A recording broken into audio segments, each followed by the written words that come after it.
Bienvenue sur ZeroNet TV et bienvenue ici à Futur en scène pour cette édition 2014. Vous étiez peut-être avec nous hier soir pour ce live exceptionnel depuis la Gaîté Lyrique où nous avons dégoté les startups qui feront peut-être l'innovation de demain, Jérôme. Exactement, Futur en scène, ça a lieu chaque année. C'est une concentration, une présentation d'innovation sur l'Île-de-France. Alors on était hier soir avec Jean-Louis Fréchin, le commissaire général de l'exposition, et Amélie Charnet de la rédaction de ZeroNet. Et une petite sélection de startups ici qui présentent des choses vraiment étonnantes.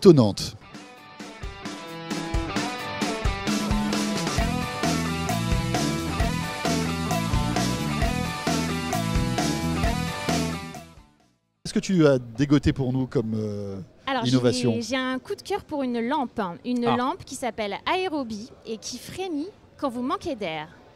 C'est-à-dire ? Alors, elle a des capteurs qui, en fait, bêtement mesurent le taux de CO2. Et s'il y a des gaz, s'il y a des solvants, si la pièce est confinée, elle va réagir. Et en fait, après, c'est juste un phénomène mécanique. En fait, il y a un micro-aimant qui est sur la paroi de la lampe et ça va vibrer. D'accord. Donc la lampe, par exemple, oh, ma lampe frémit, donc il faut que je respire. Vite, j'ouvre les fenêtres. Et donc on l'entend, voilà. C'est ça, On l'entend et oui, parce qu'une lampe qui frémit, ça fait quoi ? Alors on a les images. Oui, bien sûr. On a les images. Ils sont en train de passer. Voilà.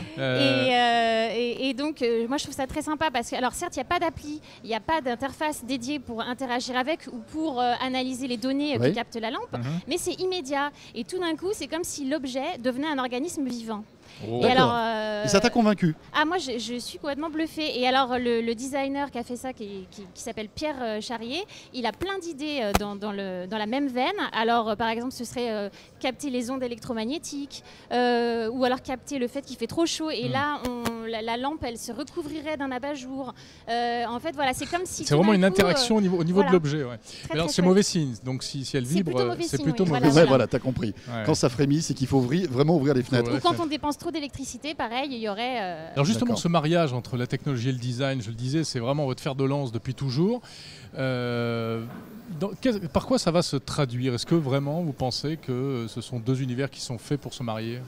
Alors, il y a deux façons de voir le problème. On peut m'écouter à convaincre, à expliquer que c'est bien, les usages, la beauté, la poésie, etc.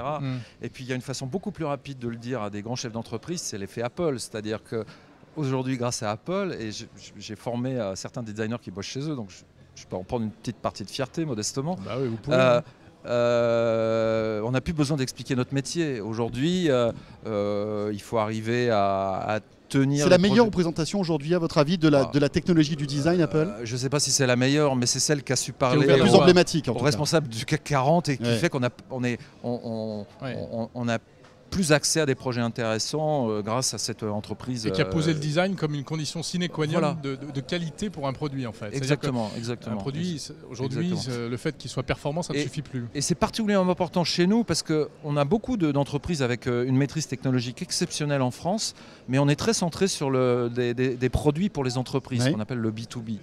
Et on a du mal avec le marché grand public. Or, une des clés du marché grand public, c'est bien le design en termes d'usage, d'application d'interface, de produits, de ce qui dégage, de l'envie de l'aimer, tout simplement. Les objets, on en a trop, autant acheter des objets qui nous...